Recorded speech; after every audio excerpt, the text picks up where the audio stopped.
What's up, everybody? Pete Pardo here from Sea of Tranquility. Welcome to another episode of our essential albums for newbies, right? So this is today, you've arrived at the 10 thrash metal albums that a newbie needs to own. So remember, what we're going for in this series are 10 introductory albums to someone that's brand new to a style of music, a genre of music. They aren't necessarily always going to be my favorite albums. They aren't always going to be necessarily rated as perhaps the classic album for all of these bands. In some instances they might. But as a first exposure to this style of music, that's where we're going. The best place for someone to go and listen to this band in this genre for the very first time, and then they can kind of decide if this is what they like, and they can kind of move on from there, right? So there's no real right or wrong answer here, but these are just my opinions on a best first step, in this case into thrash, for the 10 bands that I picked out, right? Some of these bands, I might have other albums that I like a little bit more, but I think as a first place to go, these are pretty good choices. Again, there's so many choices, right? Picking just 10 albums for someone brand new to a style of music is not easy. So I usually put a lot of thought into these, and hopefully we've come up with some good stuff. So for thrash music, thrash metal, for if you are someone who's brand new to heavy music, you probably aren't going to jump into thrash first. So I would highly recommend, if you're someone who's only ever listened to classic rock and maybe prog or pop or whatever, and metal has never been your thing, but you're interested in, go please first check out my hard rock albums for newbies and my heavy metal albums for newbies episodes first, because I think in order to get into this stuff, you got to first jump into that stuff. All right. So then once you've done that, if you like that and you're thirsting for heavier stuff, then we've got this. From here, we're going to go into like death metal and black metal and all that sort of stuff later on as well. So for all you folks looking to discover metal, go in sequence here. Trust me, it'll work, because most of us did that.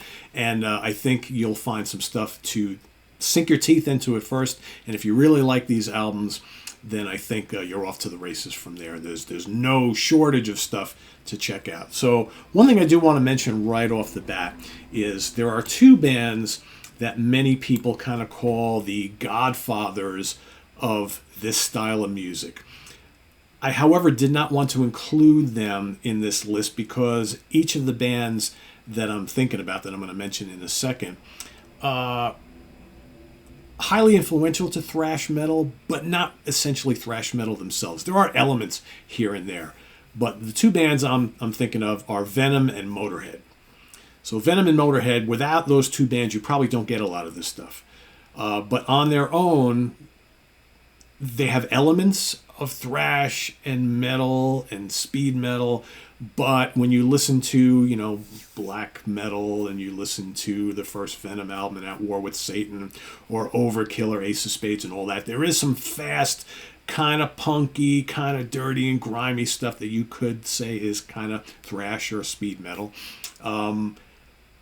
But it's different, and it's early stuff that paved the way for this. So I'm not going to include them here, but they are, of course, very important to all of this stuff, right? So just put a caveat there, because I know there's some people going to be like, black metal's got to be on here, Overkill's got to be on here, Ace of Spades got to be on here. It's like, I get it. We did include Motorhead in the heavy metal episode, right? Got to have them here somewhere. Venom, love Venom. They're not for everybody, right? I would think that as influential as they are to this scene, I think if you get into all this stuff, then you need to go investigate the Venom catalog, all right? So anyway, I'm going to kind of go in chronological order here, as I generally do. Again, there's going to be people watching. They may not agree with some of my picks, and that's okay. Like I said, there's no right or wrong answer here. These are my best suggestions for someone brand new to thrash to go. All right, and I've tried very hard to give you like the pillars of this style of music here. But all these bands that I'm going to mention have other great albums. All of these albums are terrific. So, but these to me, it's like if this is your first step into this sort of thing, into these bands, into this style of music known as thrash, I think these are great ways to kind of go about doing that, to jump in first. So right off the bat, I'm going to take a look, and I feel bad that this doesn't have the original cover on. I don't know why the CD reissue got rid of the original cover, which is awesome. I'm going to go Bonded by Blood by Exodus. All right, the first studio album, recorded in 1984, but not released until 1985. There's the band right there. Just a classic of the genre. You know, of course, Paul Bailoff, their original vocalist, is on board here. He's got a very different vocal style. He would leave the band, be replaced by Steve Zetro Suiza for a whole host of albums to come after these. Part of me was almost wanting to pick the first or second Zetro album as an introduction, but you gotta have the early classic here. Because I think this has all of the elements that we all love so much about thrash. This is raw, this is brutal. I mean, the title track is so great. Deliver Us to Evil, Strike of the Beast, A Lesson in Violence is so good. Metal Camp Piranha, No Love. I mean, there's so many great tracks on here. This is early thrash at its very best. They would get a little bit more refined once Paul left, right? They got a host of albums that just became synonymous with the scene, but everybody always kind of goes back to this. And if you get the original album cover, it's got the kind of Siamese twin devil babies, which is just awesome. I don't know why they changed it for this boring blob here. But yeah, Bonded by Blood, must have for first-time thrash listeners. From there, we're going to go to 1986, and the band is from Germany. The band is Destruction. Lot to choose here. I'm going to go with their second album, which is Eternal Devastation. This is the CD reissue that has the Mad Butcher as well, but that's the artwork right there for Eternal Devastation. This is just classic stuff. Schmear and Mike and company. So many great songs on here. German thrash is very different from American thrash. If you watched a recent episode of the Hudson Valley Squares, we talked a lot about the differences between like the California scene and the German scene. This is very raw, loads and loads of guitars and guitar soloing and complex arrangements. Very, and the harsh vocals. This was very influential. We talked about Venom before, how influential to this style of music and extreme metal. But you got the German scene, the German thrash scene really influenced the early black metal scene, even death metal scene to an extent. Curse the Gods is on here, which is absolutely great. Confound Games, Life Without Sense, Eternal Band, Confused Mind, so many great tracks on here. Love the arrangements, love the rawness of it, and there's just the energy level to the German scene that's just absolutely unmatched. So yeah, there's plenty of other Destruction albums I could recommend, but it's their second album, Eternal Devastation. Again, not my ultimate favorite. It's up there though. This is a number 1 or number 2 Destruction album for so many people, and it's the same with me, but I think this is your best place to go, Eternal Devastation. So we're going to stay on 1986. The most well-known band in this style of music. It's arguable whether they still play thrash metal anymore. I think they've kind of gone back to it after many years away, but you can't deny that their early albums are the absolute classics of the genre, 100%. Metallica, Master of Puppets. Again, I prefer Ride the Lightning a little bit, but I think this is the album for first-time folks into thrash. This is your best entry point. Once you hear this, you have to then go to Ride the Lightning. You have to go to Kill 'Em All and then Justice for All, but I think this is where you got to go first. The crushing title track, right? You got the bookends of the album: Damage Incorporated and Battery First, Damage Inc., Fast and Furious, breakneck stuff. The Thing That Should Not Be, Welcome Home to Sanitarium, a little bit slower, more modern, not modern metal, it's kind of like mainstream metal right there, but it's got some fast parts and things like that. You got Disposable Heroes, which is great. Leper Messiahs, kick-ass. Orion, the original lineup. Not the original lineup because Dave Mustaine is not here, but the classic lineup from all their albums is here with Cliff Burton before he passes away. Master of Puppets is an immense album in every way, and definitely for someone new to thrash, they need this in their collection, as they do this next one. So Slayer has to be on this list. So which Slayer album do you pick? Do you go with the first album, which is just totally different, fast and furious, shorter songs? The second album, which is just evil as all hell, longer songs, more intricate arrangements? Or do you go with the album that just absolutely obliterates everything in its path and it's not even quite 30 minutes long? Gotta go with that. It's Rain and Blood, produced by Rick Rubin. I mean, look at these guys. They mean business, right? I remember the first time I heard this album, I was just blown away because, I love the first two. I love the EP, the Haunting in the Chapel EP, but man, the production of this, it's so potent and brutal. Fast, crazy fast songs, Angel of Death, Piece by Piece, Necrophobic, Jesus Saves, one after another, boom, boom, boom, boom, boom. And then you get to the end and you get Postmortem and Raining Blood where they slow things down a little bit. The riffs are just absolutely enormous and this is one of those albums it takes you through, roughly just about 30 minutes. And by the time you get done listening to it, you're absolutely exhausted. I played this to death back in the day. I saw them on this tour. It was just absolutely insane. This is the Slayer album that you need to get first. Everything else, it's either great or pretty damn good, right? A couple that came after it a little bit different, but this is the one that you have to have. Your thrash journey is not complete, folks, until you experience Rain and Blood. And for those of you who are watching this, who are first-time folks to thrash, and you're looking to get into this style of music, I would love to be in your shoes hearing this album for the first time, because I remember when I heard it for the first time, but it's a long time ago. I'm getting pretty old, and my memory's not as good as it used to be. I would love to be able to experience Rain and Blood for the first time all over again. So you are lucky if you are in that position today here in 2024. All right, next up, we're going to go to 1987, a band from the Bay Area. To me, they're one of the greats in this scene. They have been for a long, long time. No bad albums, no matter where you jump in. But I always go back to the first because I think the first is your best experience to get into Testament. And that is, of course, The Legacy. Just so much great riffing and guitar soloing on here. And the drums are just bashing. Chuck Billy's great vocals. So many classics on here. And this, to me is everything that the Bay Area is all about, the Bay Area thrash scene. To me, you can say all the other bands that are involved, but to me, Testament is the one band that kind of stayed true to everything from start to finish. They had their a couple albums where they did a little bit more melodic type metal.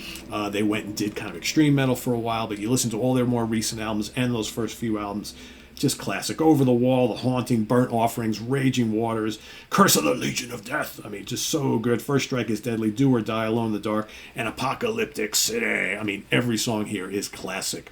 And the production is awesome by Alex Parialis. And the guitar work is just spectacular.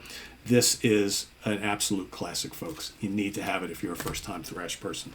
All right, next up, we're going to stay in 1987. Another album that, to me, is just what the East Coast sound is all about, right? So these guys from New Jersey, to me, when it comes to the East Coast thrash, I always kind of bow down to these guys because I think that, again, from their very, very first album all the way to what they're doing today, they never disappoint.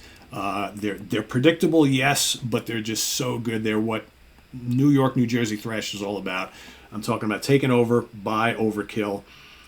So many memorable tracks on here. That's what Overkill has always been so good about. I mean, just delivering thrash classic after thrash classic, yet the songs stick in your head. The riffs stick in your head. So good. Deny the Cross, Wrecking Crew, Fear His Name, Use Your Head, Fatal If Swallowed, Power Surge, In Union We Stand, the great anthem on here, Electro-Violence, and Overkill 2, The Nightmare Continues.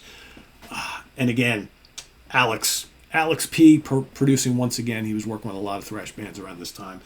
So good. I can listen to this over and over and over and over again. And again, they have a lot of other really good albums. You can really pick any number of Overkill albums, especially from this time period, that could slot into this whole newbie concept. But to me, as a first step into the world of thrash, as a first step into the great world that is Overkill's music, I think you got to go with Taking Over, for me anyway. All right, next up. Stay in 1987. Another band. We're going to go to Germany once again. This is another band that has a bunch of albums I could have chose. Their first two albums are legendary. They're so good. They had some albums to start off in the late 80s into the early 90s where they were trying to take a little bit more streamlined approach, seeing what the Americans were doing. The record labels pushing a little more refined sound on them. Those are great starters too. I almost went with one of those. The band is Creator. The album is Terrible Certainty. So many classics on here. Again, it's not always my favorite. It's top 3 for me. Sometimes it's my number 1. Back in the day it was. Sometimes I go with their second album. Pleasure to Kill is my favorite. It's hard. With the Creator albums, they kind of move all over the place. But just such a great band. Again, like Destruction, fast and furious, raw, with those kind of those more evil vocals, right? Especially early on from Millie, and highly influential to the black metal scene that was going to come up in Norway shortly thereafter.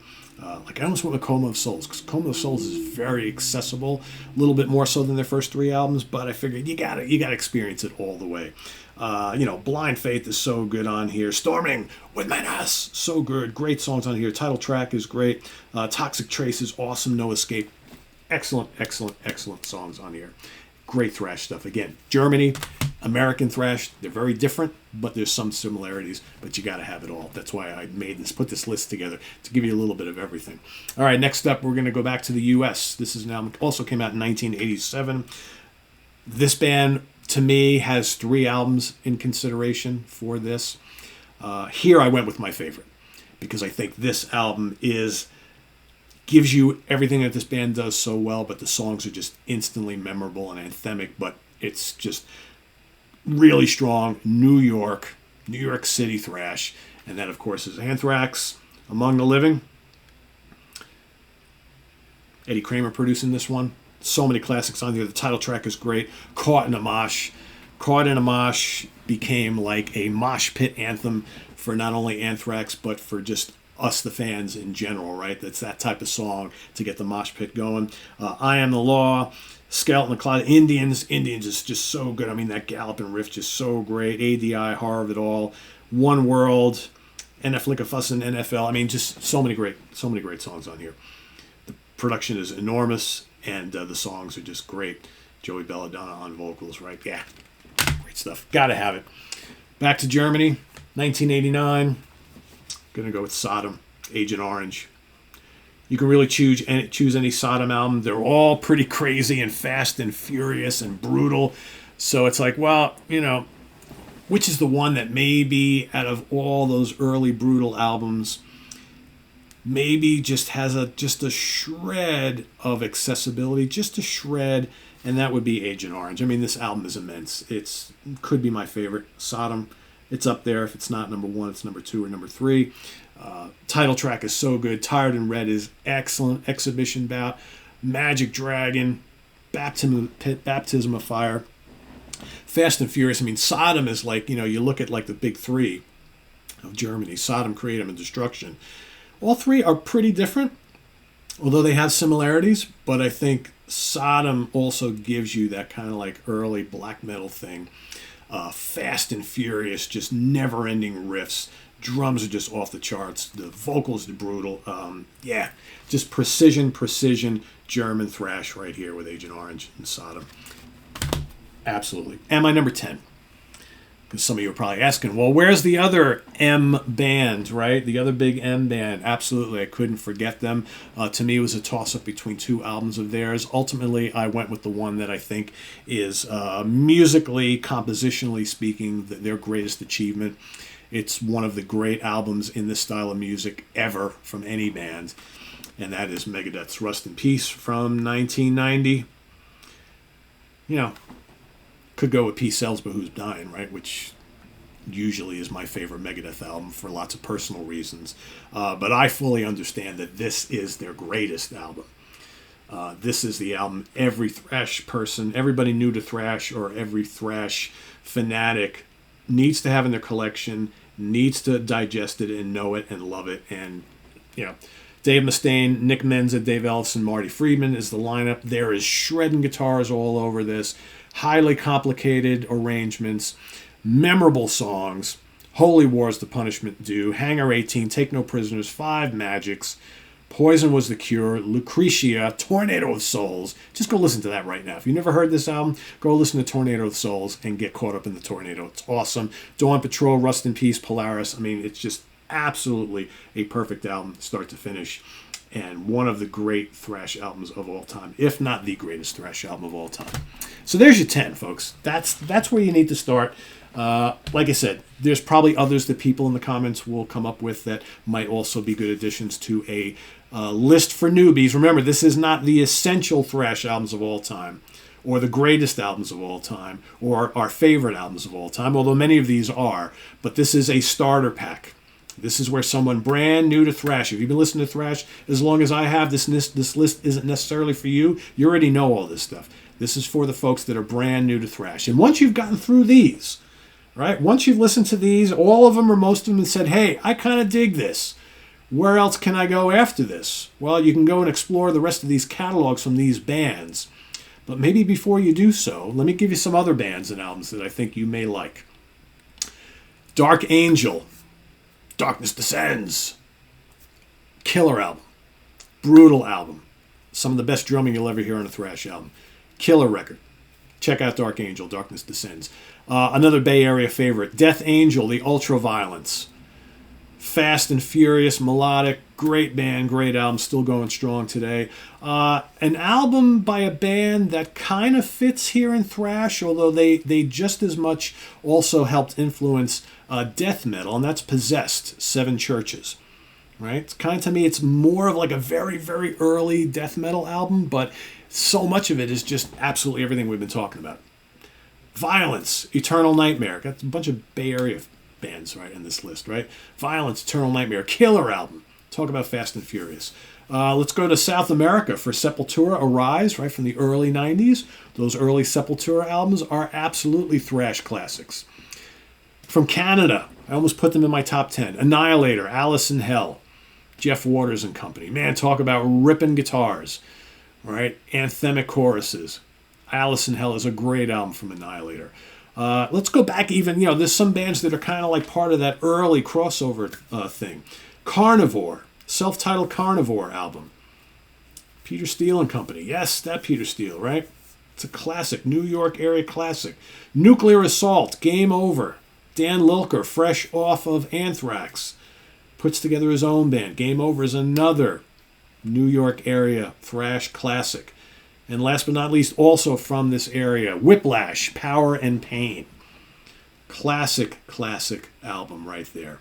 So you got, then there's lots of others. You can go like the first or second album from Forbidden. I mean, there's so many other thrash classics in the underground that we won't even have time to mention. But I think that you guys have enough to get started with your journey into thrash. This is your starter pack.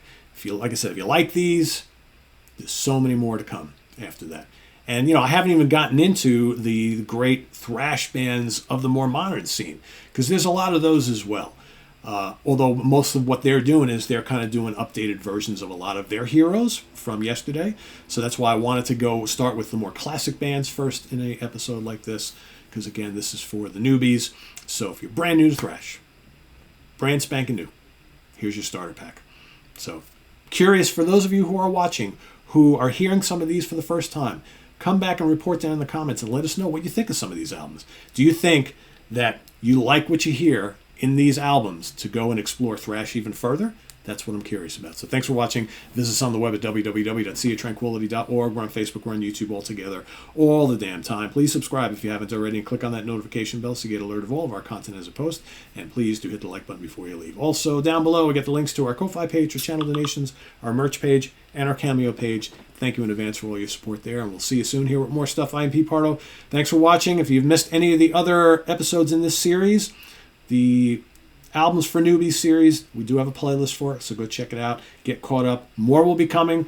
We'll be doing power metal and death metal, black metal, maybe different areas of the world for prog, right? There's plenty of other episodes coming. We're going to do a stoner one, going to do a doom one, jazz fusion, jazz, all that stuff. So these will be keeping me busy for the months ahead, and hopefully you enjoy them all. Take care, everybody. Thanks for watching. I'm Pete Pardo. Bye-bye.